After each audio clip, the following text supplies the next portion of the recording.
जसे सोयाबीनचं घेतलं एमएस 71 असेल जे ड्रॉट टॉलरेट व्हरायटी, अन्य तुरीमध्ये बघितलं बीडीएन 711 चे शॉर्ट ड्युरेशन व्हरायटी. तर अशा प्रकारची आपल्याला वाणाची निवड करावी लागणार आहे. जे शॉर्ट ड्युरेशन पीक आहे ते घ्यावं लागणार आहे. कारण ह्या याच्यावर हे सजेस्ट करतोय की आपण जे रेग्युलरली करत होतो नॉर्मल इयर मध्ये त्यासारखं आपल्याला नियोजन यावर्षी करता येणार नाही. नेक्स्ट आपण काही आपलेच पिकं बघितले की ज्याचं एल्निनो इयर मध्ये किती प्रमाणात उत्पादकता उत्पन्नात घट होते, एरियामध्ये किती घट होते. तर प्रामुख्यानं आम्ही पूर्ण आपल्या महाराष्ट्राचं बघितलं होतं, पण त्यात आपण आपल्या मराठवाड्याचं बघूया.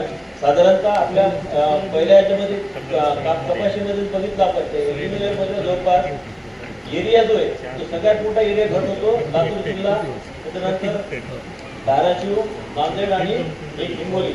ही जर तफावत बघितली तर जे कल्टिवेशन मध्ये एरिया ऑटोमॅटिक कमी होतो एल्निनो मध्ये, आणि उत्पादकता आणि उत्पन्न बघितलं तर बघा सर्वात जास्त आपलं जे लातूर डिव्हिजन आहे त्याच्यामध्ये सगळ्यात कमी उत्पादन येतं कपाशीचं.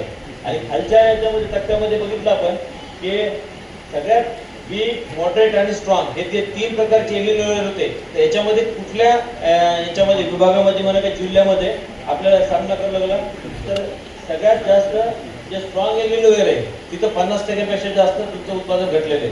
त्या खालोखाल मॉडरेट मध्ये, त्याच्यानंतर वीक मध्ये, आणि ते पण आपले परभणी, हिंगोली, नांदेड, धाराशिव हे लातूर डिव्हिजन मध्येच आहे. त्या तिकडे थोडा एरिया कमी असल्यामुळं ते थोडा आपल्याला कमी दिसत, परंतु हा लातूर डिव्हिजन मध्ये सगळ्यात जास्त आपल्याला उत्पादनामध्ये घट झाली. पुढचं सर